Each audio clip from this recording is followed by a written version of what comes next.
Hello guys, ituturo ko sa inyo ngayon kung paano mag-test ng capacity ng mga bateryang to. Napakaganda ng mga bateryang to. Nung una, itong lithium ion. Ngayon naman, itong LiFePO4. Matagal na rin ginagamit sa solar power system ang lithium ion. Pero ngayon, kadalasan ang nakikita ko sa mga kababayan natin, mas gusto nilang gamitin ng LiFePO4 na to. Pareho natin itetest ngayon ang mga capacity ng mga battery na to. Kaso, nabanggit ko nung nakaraang video ko na hindi masyadong accurate ito. So, kumuha ko ng isa pa na maganda naman ng review at mas accurate daw. So, i-unboxing muna natin.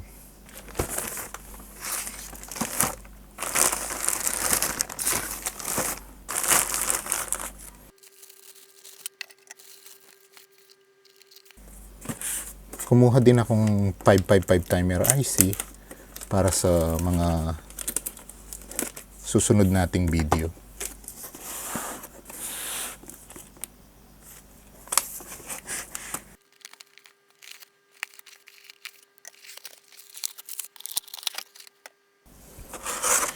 Malayo ang pinagkaiba niya dito nung in-unboxing ko siya.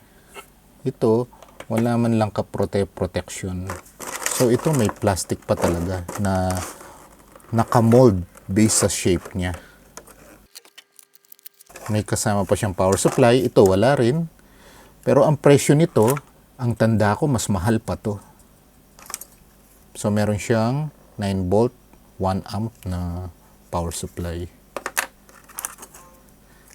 May mga cables na rin siya. USB ang kabila. Clip ang kabila. Tabi muna natin to kasi hindi na natin gagamitin to.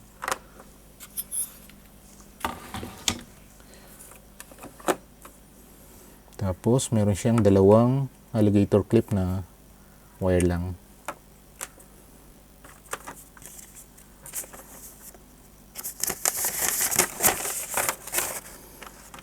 May manual siya, battery capacity, DC power multifunction tester.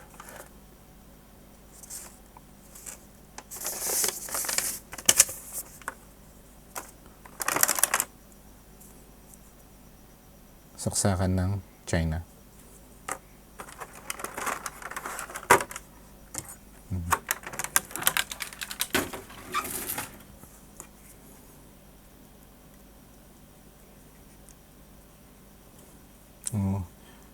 Ordinary potentiometer lang pala to. Kala ko rotary encoder siya. So palagay ko may advantage din yung isang load tester ko kasi digital na talaga siya. Push button siya. So may set mo exactly kung anong gusto mo. Yun nga lang, hindi accurate yung display. So meron pa rin gamit ito. So ayan. Ayan ang difference nila.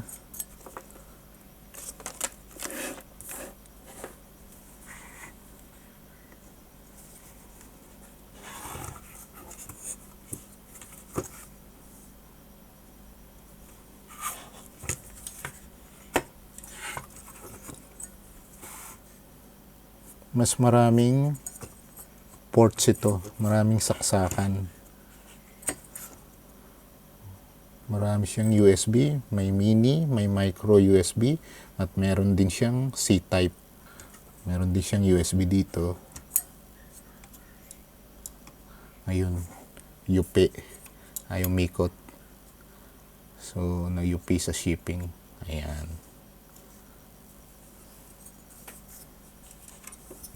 Sa likod, ayan, difference nila. Ito, maraming nakasulat.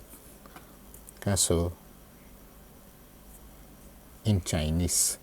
Hindi natin maintindihan. So, pag-aaralan ko muna, ita-translate din natin ang mga yan using internet.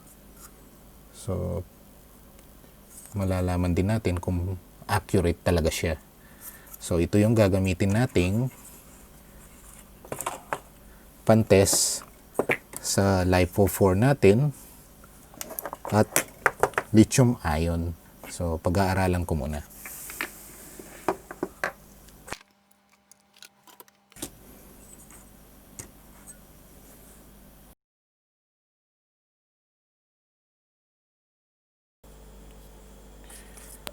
Nandito na uli ako at na-test ko na ang battery tester na to. Mas maganda nga siya kaysa sa lumang battery tester ko kasi may setting siya na pwede mo siyang i-calibrate.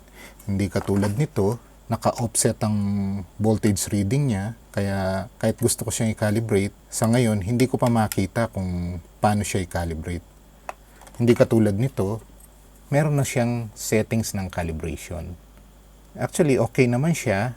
Sa pagtetest ko, calibrated siya. In case na ma-miscalibrate man siya, pwede siyang i-calibrate. Sa ibang video na natin i-re-review ang dalawang to at i-compare. Sa ngayon, focus muna tayo sa pag-check ng capacity ng mga baterya. So, naka-prepare na yung mga battery natin na itetest.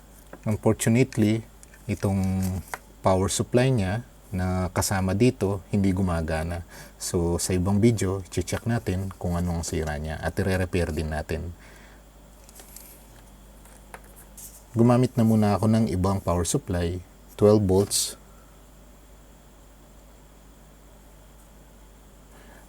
Based naman sa specs nito, 6 to 12 volts ang input niya. So, ganito ang basics ng load tester or capacity tester.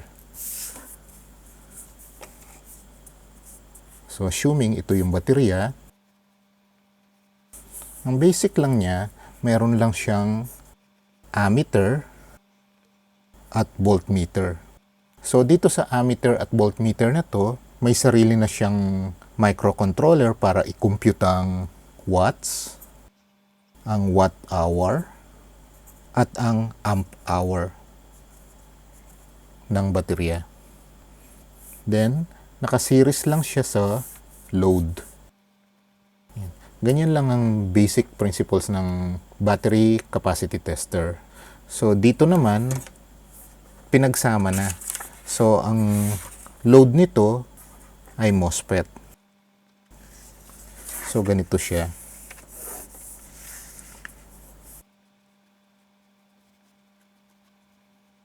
So, meron din siyang amp meter, voltmeter. At sa loob niya, kapareho lang nito, mako-compute na niya yung wattage, watt hour, amp hour, at may sarili na siyang load. Built-in na yung load sa kanya.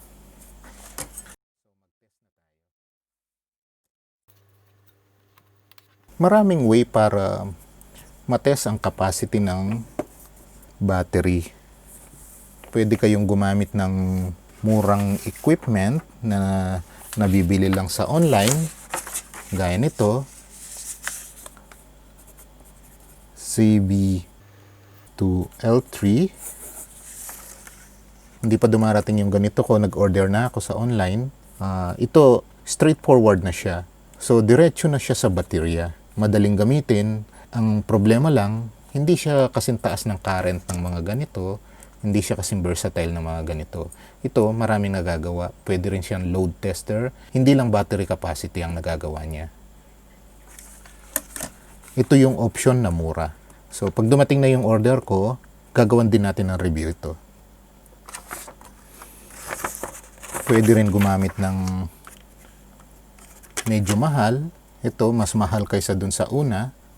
May shunt siya, wala nga lang siyang load. So, gagamit ka pa ng load dito. Pwede na rin yung bumbilya ng sasakyan. Yun, mabigat din yun. Mataas din ang wattage nun.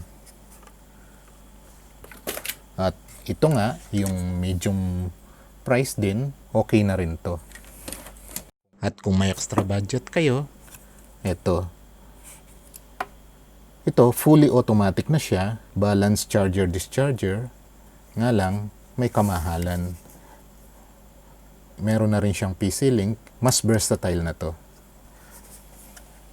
Kahit alin naman ang gamitin mo, okay lang din. Basta make sure yung pang test mo, meron siyang cutoff, yung voltage cutoff niya. For example, dito sa LiPo 4, ang voltage cutoff nito ay 2 volts. So, hindi na siya pwedeng bumaba pa sa 2 volts. Masisira na siya. Kung hindi man siya masira kaagad, unti-unti rin siyang masisira. Yung iba, naisasagad nila hanggang 1.8, pero hindi na yun ang specs niya.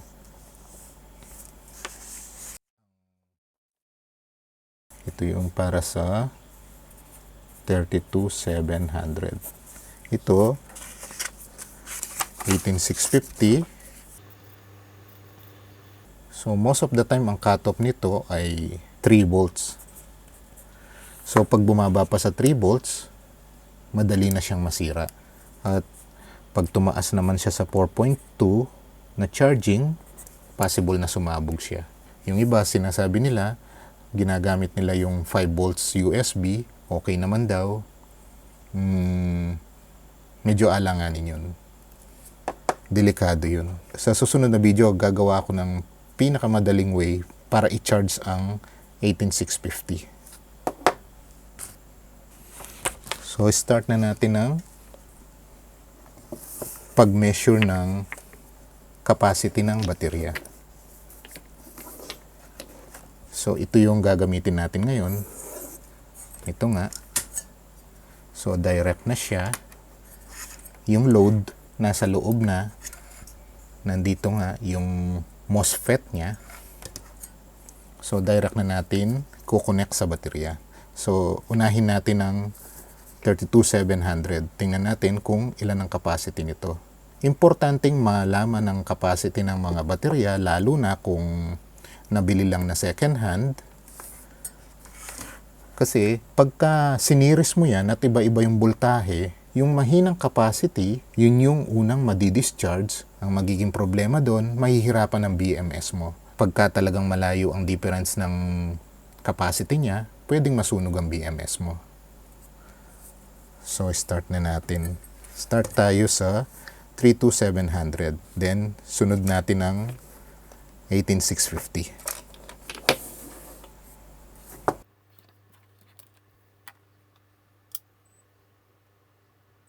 So, nakaset ang cutoff voltage niya ng 3 volts. Isa-set ko muna ng 2 volts.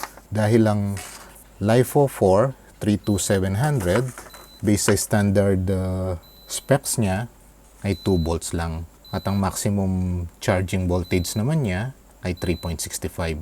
So ito, kinuha ko lang sa internet. Ito yung common specs ng 32700. Kung meron kayong 32700, check nyo pa rin kung ano yung specs niya kasi pwedeng magkaiba ng konti. So ito lang yung standard. So ito yung gagamitin natin ngayon.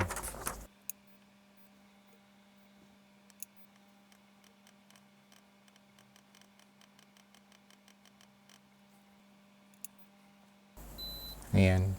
So, ang cutoff voltage niya ay 2 volts. So, pag bumaba na ng 2 volts to, automatic na siyang magka-cutoff. So, safe ang baterya natin. So, direct lang natin i-connect.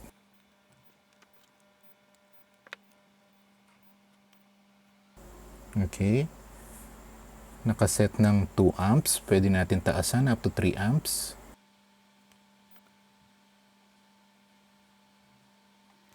Tataasan ko na ng 6 amps kasi mataas naman ang capacity nito para mas mabilis.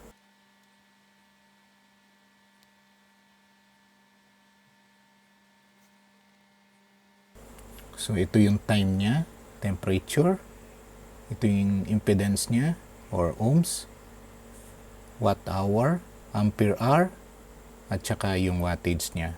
So ang gagawin lang natin ngayon ay maghintay. So ipapass forward ko na ang video para mabilis.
Ayan, nag-stop automatically ang ating battery capacity checker. So check natin kung ilan ang capacity nito. Ayan. 4.66. So nagsasaid pa siya. 4.67. So sa 46 minutes na 6 amps. Ayan. 4.69, 4.70. Mababa na siya. 4.71, 4.72. Okay, 4.72. 47 minutes. Okay. 4.73. 6 amps.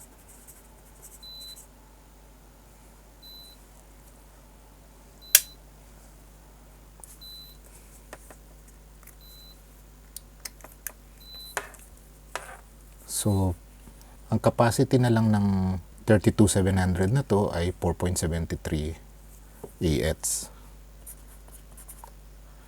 Mahina na siya kasi luma na to. Matagal ko nang ginagamit ito. Wala akong bagong baterya ngayon. So, lalagay natin.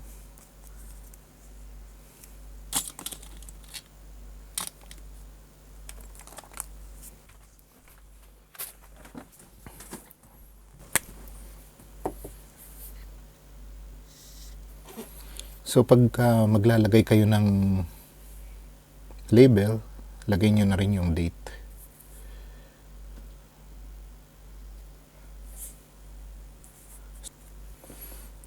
So, isunod naman natin ng 18650. So, na-measure ko na to noong January 12, 2020. So, almost 1 year na nakakaraan. Check natin ngayon kung ilan na lang ang capacity niya.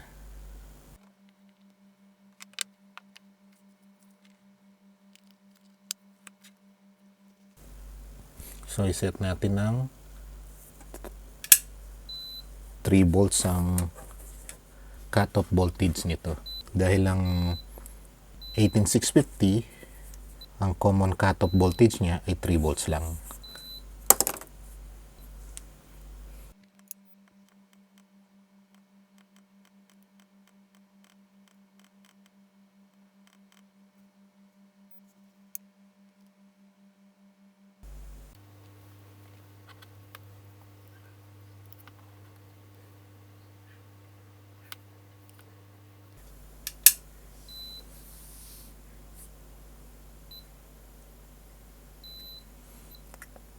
Ibaba muna natin ang current nito kasi nakaset siya ng 6 amperes kanina. So dito, iset lang natin ng 2 amperes kasi mahina na rin ang bateryang to.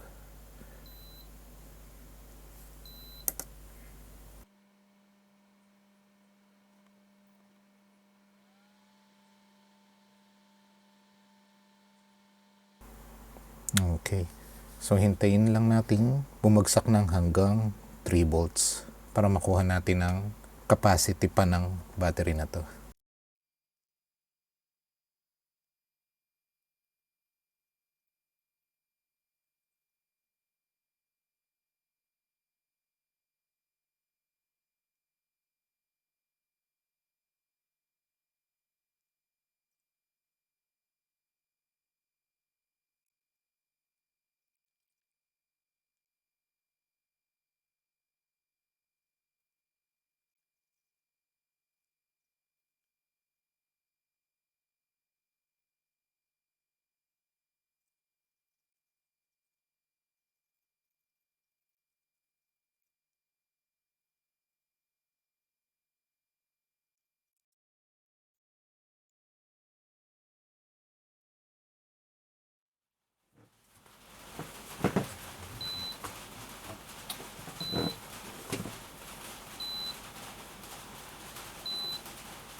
Ayun guys, voltage cutoff siya ng 3 volts.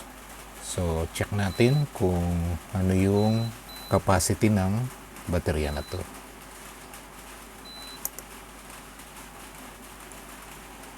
Okay.